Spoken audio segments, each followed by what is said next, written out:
sini saya akan menjelaskan beberapa mengenai pengertian initial assessment. Initial assessment adalah suatu penilaian kondisi awal korban maupun pasien yang dilakukan dengan cepat dan tepat. Nah, untuk penilaian initial assessment ini ada terbagi menjadi dua, yaitu survei sekunder dan survei primary.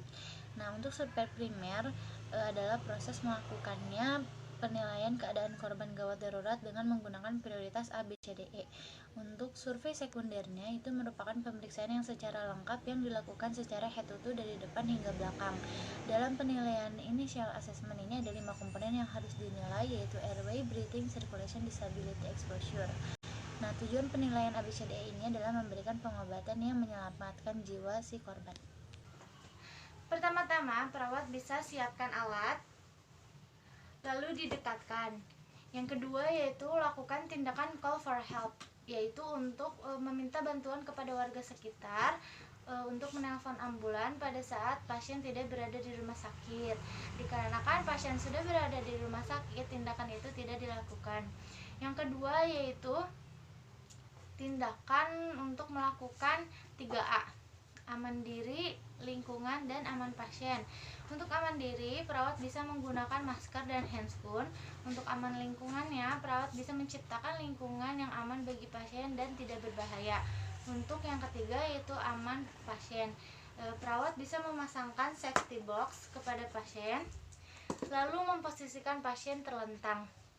Selanjutnya yaitu tindakan survei sekunder yang terdiri dari ampel.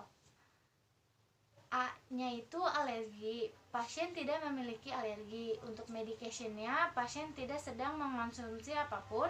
Untuk post illness-nya, pasien tidak memiliki penyakit jantung. Untuk last meal-nya, klien mengatakan terakhir makan nasi liwet. Dan untuk event-nya yaitu pasien tidak sadarkan diri pada saat dibawa ke rumah sakit. Selanjutnya yaitu pemeriksaan fisik menggunakan head to toe. Pada mata kiri dan kanan itu simetris. Pada lubang hidung kiri dan kanan simetris, tidak ada keluaran cairan. Mukosa bibir kering. Untuk telinga kiri dan kanan simetris, namun ada keluaran cairan atau darah. Untuk leher tidak terdapat pembengkakan kelenjar getah bening. Untuk dada tidak terdapat retraksi dada, pergerakan dada simetris. Untuk respirate nya yaitu 28 kali per menit. Untuk abdomennya pada saat dipalpasi bladder, kandung kemih penuh. Untuk ekstremitas kiri dan kanan itu simetris dan terpasangnya cairan infusan. Selanjutnya yaitu pasien diposisikan terlentang. Kemudian lakukan pemeriksaan jalan nafas menggunakan teknik look, listen, and feel.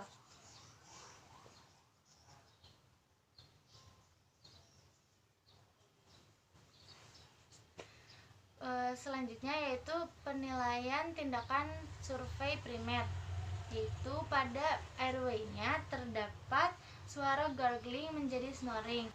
Tindakan yang akan dilakukan yaitu pembebasan jalan nafas dengan teknik jaw thrust, yaitu menopang dagu pasien ke atas dan menahan kepala bagian atas dikarenakan pasien diduga mengalami cedera kepala. Lalu pasangkan opak. Selanjutnya breathing, yaitu untuk mengkaji frekuensi nafas klien.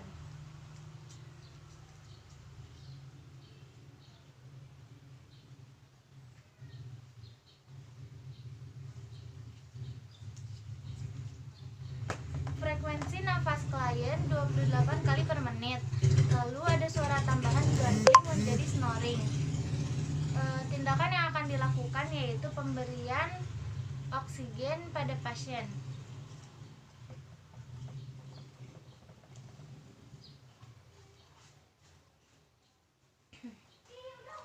Selanjutnya yaitu sirkulasi untuk mengkaji tanda dini shock pada pasien.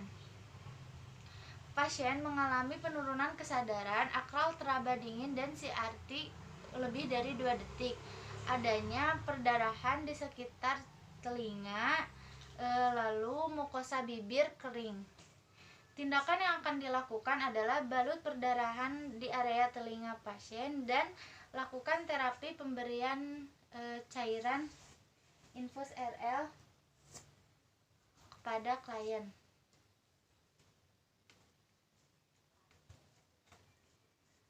Selanjutnya adalah penilaian disability pada pasien. Penilaian GCS pasien adalah 4, yaitu pasien mengalami penurunan kesadaran ketika dirangsang nyeri, mata berespon.